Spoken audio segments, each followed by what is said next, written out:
We watched summer blockbuster of the year, cruise flick. It's not Oppenheimer. It's not Barbie. It's Mission Impossible: Dead Reckoning Part 1.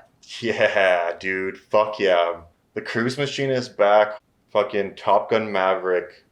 Hitting the stone while it's hot. Fucking jumping off buildings, trying to kill himself to get the shot. He just dedicated I don't know if man. he's trying to kill himself, but might kill himself trying to get the shot. Yeah, but in his mind, it's like full dedication to your craft no Yeah. matter what. Like, Top Gun Maverick, I fucking love that movie. Like, this is like next level, state of the art action filmmaking. There's no other movies that are really kind of did that shit for me on an action level. Yeah. Tom Cruise, I fucking love him, dude. He's fucking lit, fam.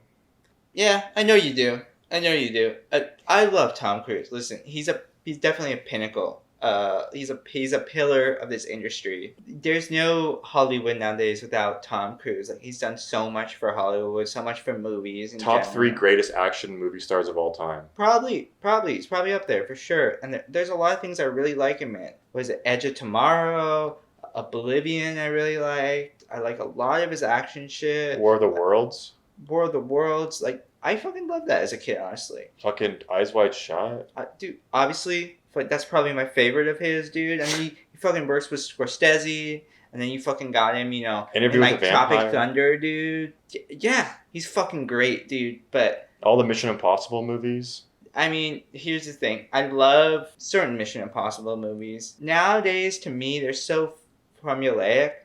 I don't fucking care about Mission Impossible. I hate to say it, but I can't do it, dude. I keep trying. Every Mission Impossible movie comes out. Keeps like trying to get me invested. Yeah. I don't know any of the characters. I've seen all the Mission Impossible movies.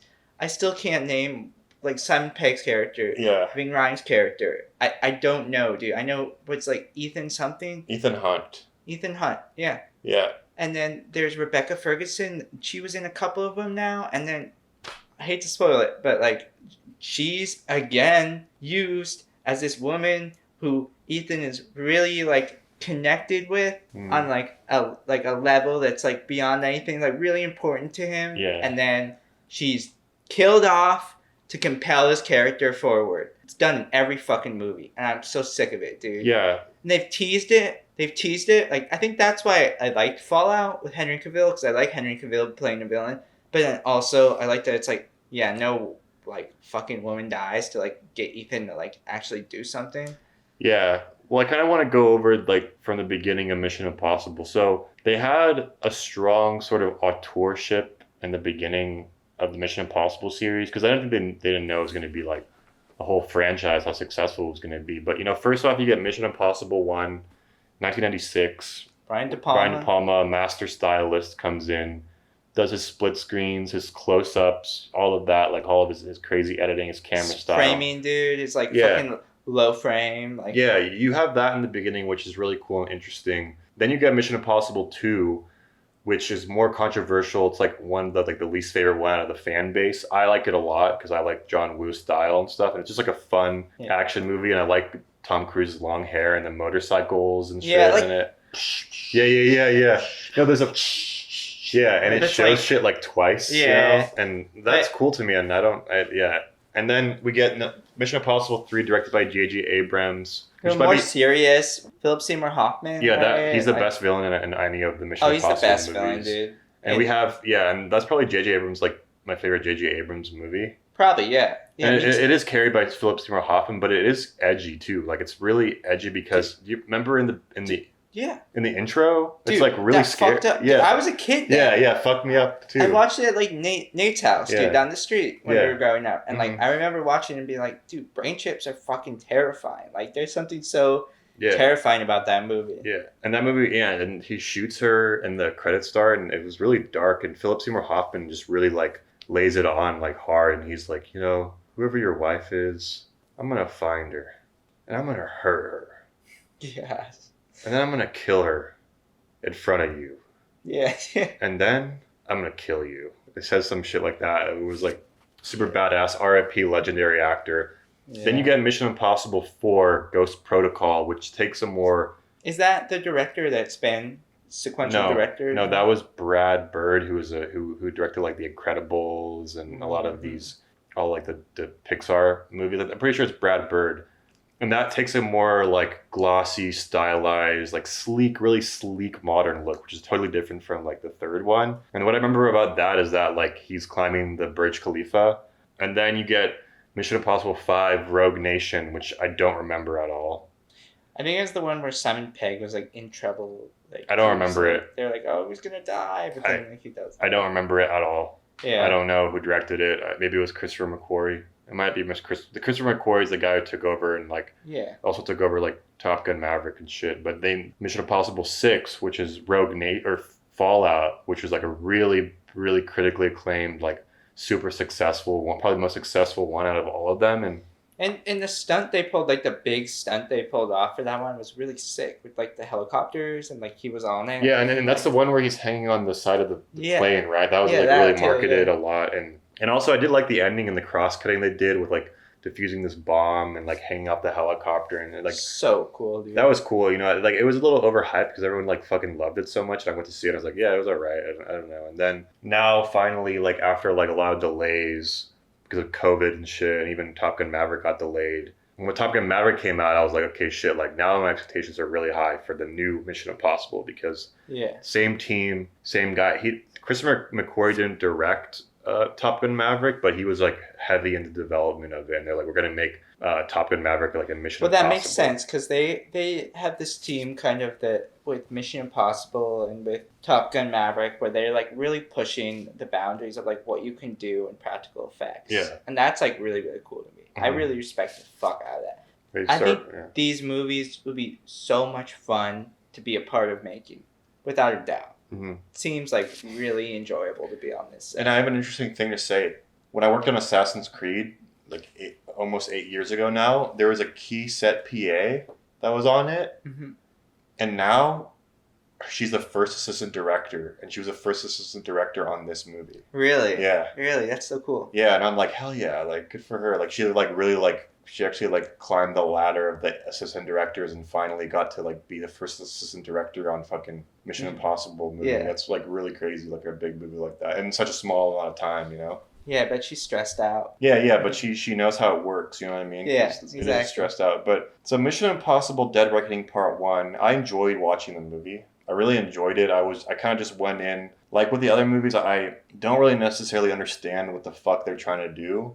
But all I know is that they need to find this thing, and then there's an action sequence, and I'm watching it for the action sequence. I'm not really watching it for like any sort of real story or like characters or whatever. I'm really there to like enjoy the action scenes, and all the actions are really good. So I guess the plot is that there's this device that's a key that can take over technology. Or something? No, it's AI. It's like the ultimate AI. So the AI is like all-knowing, and the AI is able to obviously take over any technology it wants. Like it's like this super computer that's able to like, I don't know, like it could fucking hack into your camera or some shit. You know what I mean? Like it's like magical AI, whatever. Mumbo jumbo bullshit. That's the main villain is AI. Yeah, there's not really a villain in this. There's no real good villain in this movie. No. Compared to the other ones. Yeah, and then the key, apparently what the key is like, we don't know yet, but it's like pretty obvious that the key like has something to do with like fucking shutting down the AI or getting the AI or whatever it is. We just know that like at the end of it, since it was a cliffhanger, it's like they're gonna go back to that submarine we saw.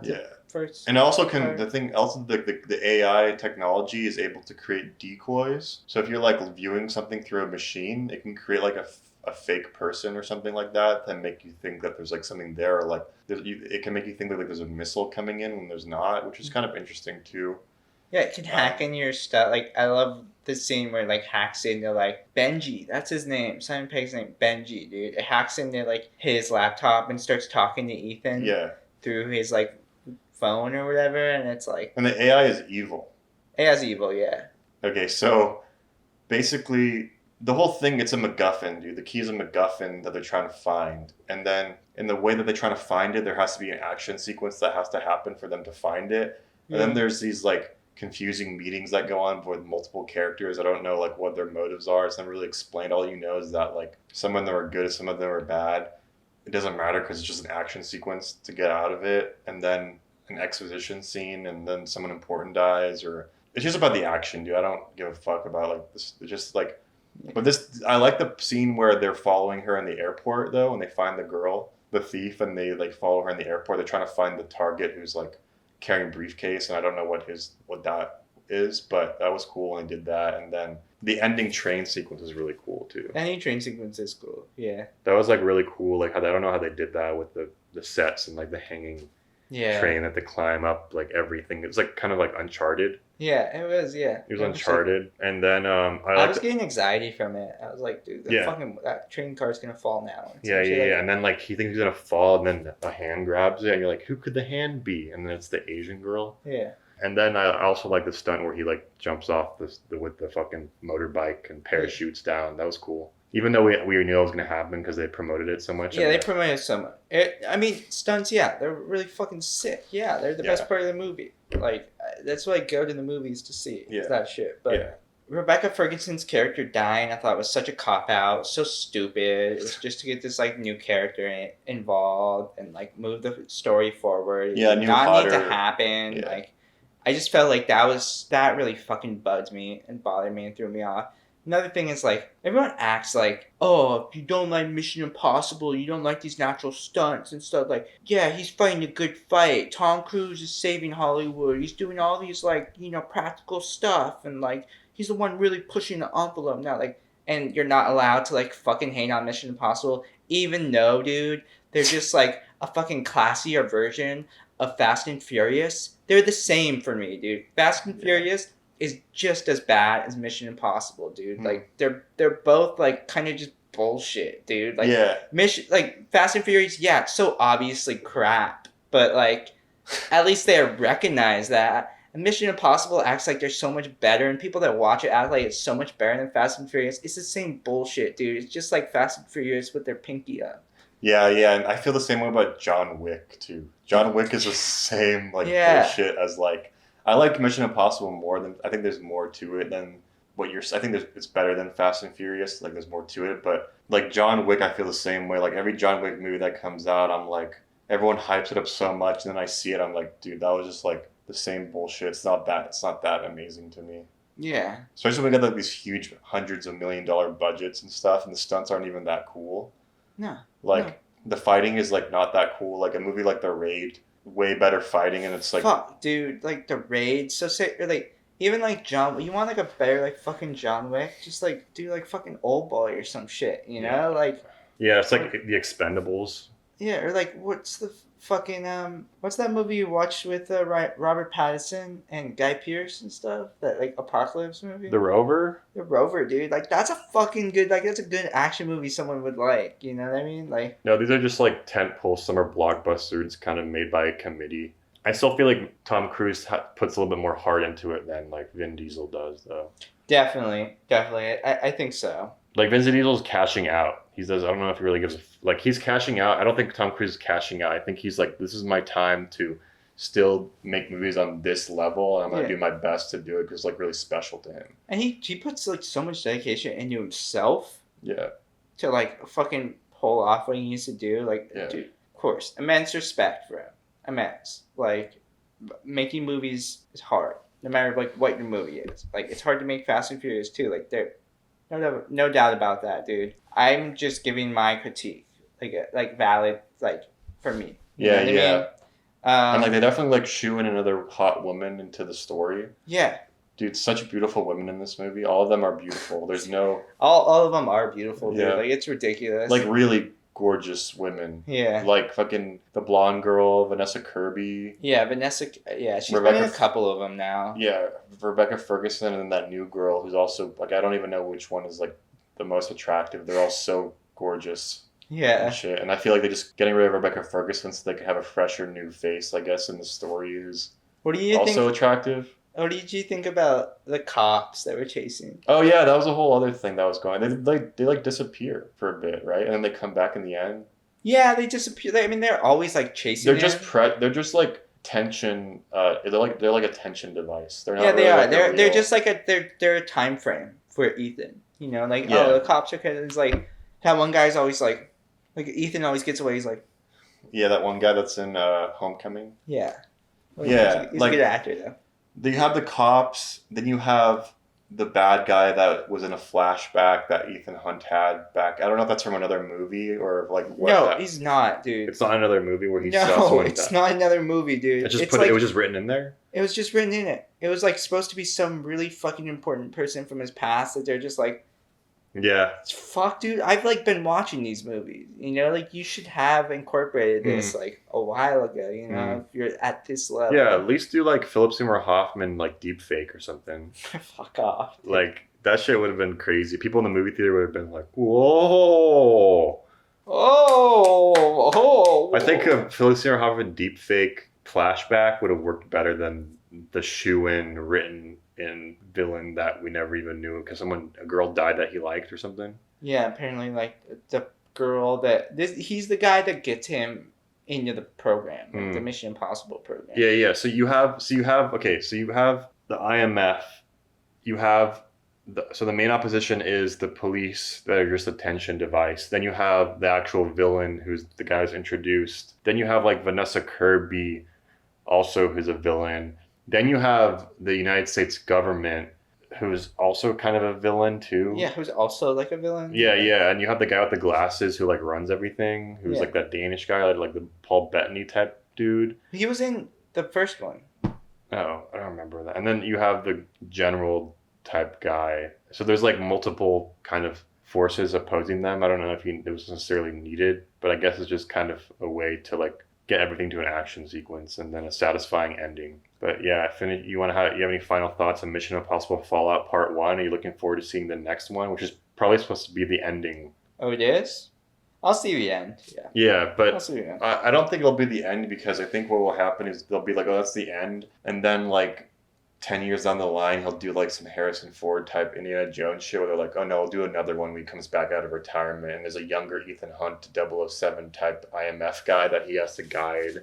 Yeah. And show him the ropes. And it'll be like this thing where it's like, oh, we got the young guy who's like, you know, he's really physically like, and he has like everything down, like physically, like faster reflexes, blah blah blah. But he's not. But he's not like the guy who's like knows like everything, like who's like been through. He's a little too arrogant. Yeah, he's a little too show offy. And then Ethan's gonna be like, we don't do this because we want it. We do this because we have to.